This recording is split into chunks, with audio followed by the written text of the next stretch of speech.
بسم اللہ الرحمن الرحیم، میں محمد وسیم شہزاد اور آپ دیکھ رہے ہیں میرا پروگرام ڈیلی نیوز۔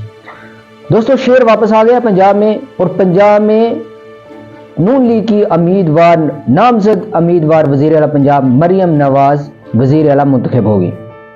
آج اسمبلی کے اجلاس میں ووٹنگ ہوئی۔ ووٹنگ میں مریم نواز نے 220 ووٹ لیے، جبکہ ان کے اپوزیشن جماعت نے ووٹنگ کے عمل میں پورا بائیکاٹ کر دیا اور اسمبلی سے باہر چل گئے اور باہر جا کے دھرنا دے دیا۔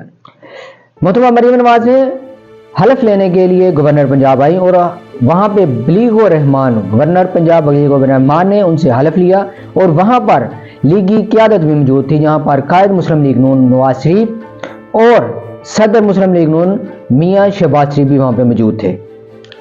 اس کے بعد اسمبلی کے اجلاس میں واپس آ کر انہوں نے اجلاس میں خطاب کیا، اور انہوں نے کہا کہ میں کسی بھی آدمی سے کوئی انتقامی کارروائی نہیں لینا چاہتی، اور نہ ہی میرے دل میں ایسی کوئی خواہش ہے۔